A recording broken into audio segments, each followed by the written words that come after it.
राजुरा तालुक्यात बल्लारपूर वेकोली क्षेत्रांतर्गत मोठ्या प्रमाणात खुल्या व भू अंतर्गत कोळसा खाणी आहेत आणि या कोळसा खाणीकरिता अनेक शेतकऱ्यांच्या जमिनी अधिकृत केल्या आहेत। सास्ती, कोलगाव आणि पौनी गावाचे पुनर्वसन, बाधित बेरोजगारांना नोकऱ्या, जड ब्लास्टिंग थांबवणे आणि शेतकऱ्यांच्या इतर गंभीर समस्येवर त्वरित तोडगा काढण्याचे निर्देश आमदार देवराव भोंगळे यांनी वेकोलीला दिलेत।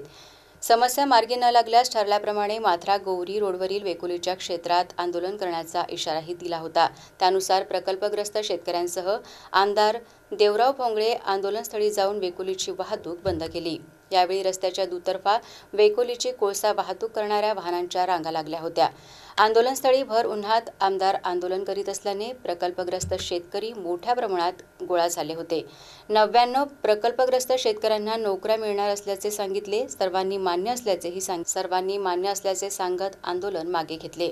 समस्या न सोडवल्यास पुन्हा रस्त्यावर उतरण्याचा इशारा दिला आहे। वेकोलीला सांगतो की भविष्यामध्ये जर तुम्ही आमच्या शेतकऱ्यांना अशा प्रकारे जर त्यांना अन्याय करण्याचा प्रयत्न केला तर या पुढच्या काळामध्ये शेतकऱ्यांची 1 इंच जमीन सुद्धा आम्ही वेकोलीला मिळू देणार नाही।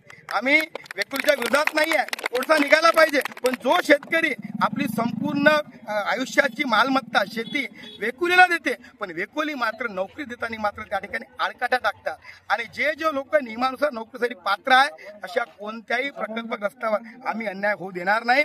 आणि आज आम्ही आंदोलन पुकारलं होतं। वेकोलीने 19 तारखेला बैठक घेतली आणि त्या बैठकीमध्ये मुद्दे निहाय प्रत्येक मुद्द्याची चर्चा झाली आणि जेवढे गट नंबर त्या ठिकाणी चुकीच्या पद्धतीने त्यांच्या नोकऱ्या थांबवून ठेवल्या होत्या त्या सर्व नोकऱ्या हे द्यायचं मान्य केलं।